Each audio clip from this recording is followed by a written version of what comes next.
Hello everyone शांति पाठशाला को मु आपण मानंगो स्वागत जनाउछि।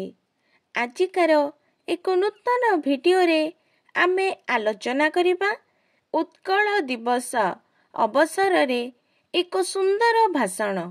वीडियोटी को आरंभ करिबा पूर्वरु चैनल को सब्सक्राइब करिनियंतु एवं पाखरि थिबा बेल आइकन टी को प्रेस करि दियंतु।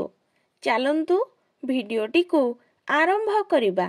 सम्मान्य सभापति महोदय, पूज्य गुरुजी गुरुमा, सज्जन मंडली, स्नेहर छोट बड़ भाई ओ भौणी माने एवं आजी सभारे उपस्थित पूज्य विचारक मंडली, आजी हेउछि एप्रिल मास 1 तारिख, एक पवित्र दिवस। प्रत्येक वर्ष एप्रिल 1 तारिख को उत्कल दिवस रूपे पालन करा जाए। एही दिवस अवसर रे मोते किछि कहिबार सुजोग मिलिथिबारु मु निजको धन्य मने करूअछि। उत्कलर सीमा गंगा ठारू गोदावरी पर्यंत विस्तृत थिला। सकल क्षेत्र रे उत्कल थिला अग्रणी, किंतु घूर्णायमान गतिरे उत्कलर गौरवमय ऐतिह्य अवलुप्त होइगला। घटना प्रवाहरे अफगान, मोगल, मरहट्टा माने बारंबार एही पुण्य भूमि को आक्रमण करी उत्कलर श्री ओ सौंदर्य को भूलुंठित करिछंती। 1803 मसीहारे उत्कल भूई इंग्रेज मानंक शासनाधीन होइथिला। उत्कल जननी हुए खंड विखंडित। इंग्रेज मानंकर बर्बर आचरण, निष्ठुर शासन रे उत्कलीय माने निर्यातित, दलित, पतित एवं निष्पेषित होइछंती।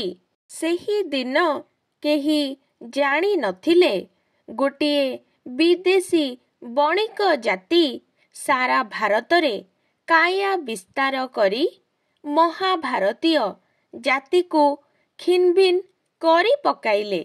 एहार ठीक 100 वर्ष परे 1903 मसीहारे पारलार युवराजଙ୍କ प्रचेष्टारे स्वतंत्र उत्कल प्रदेश गठन पाई चेष्टा करागला।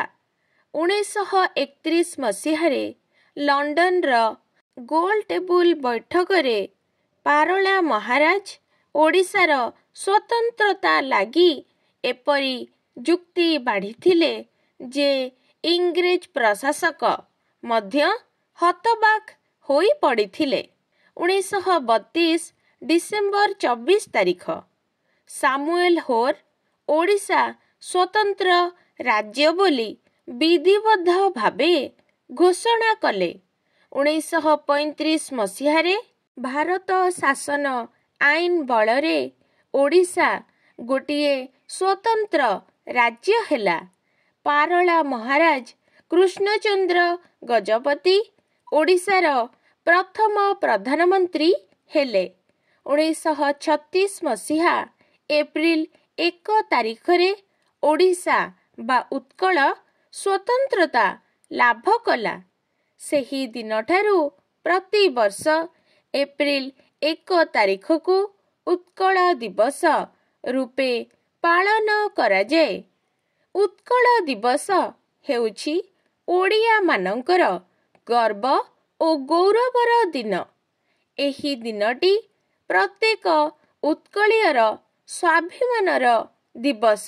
छिन्नमस्ता उत्कल जननीर एकत्रीकरण पाई जेउ माने त्याग ओ संग्रामर दीप जालिथिले सेमानंक मध्यरे रामचंद्र देव, राजा विक्रम देव, फकीरमोहन सेनापति, लिंगराज पाणिग्राही, ब्रजसुंदर दास, गोदावरीश मिश्र ଆଚାର୍ଯ୍ୟ ହରିହର, କୃଷ୍ଣଚନ୍ଦ୍ର ଗଜପତି, ଗୌରୀଶଙ୍କର ରାୟ ଓ ହରେକୃଷ୍ଣ ମହତାବଙ୍କ ନାମ ମଧ୍ୟ ଉଲ୍ଲେଖଯୋଗ୍ୟ।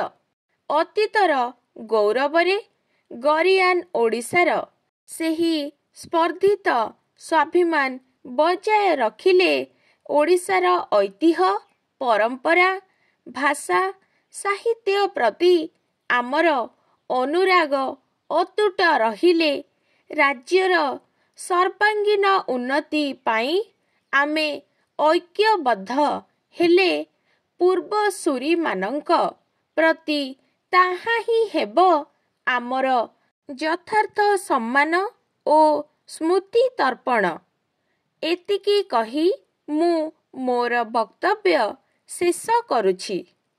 ଆଜିକାର ଭିଡ଼ିଓଟି ଆପଣଙ୍କୁ କିପରି ଲାଗିଛି କମେଣ୍ଟ ମାଧ୍ୟମରେ ନିଶ୍ଚୟ ଜଣାଇବେ ଏବଂ ଲାଇକ୍, ସେୟାର, ସବସ୍କ୍ରାଇବ୍ କରିବାକୁ ଜମାରୁ ଭୁଲିବେନି।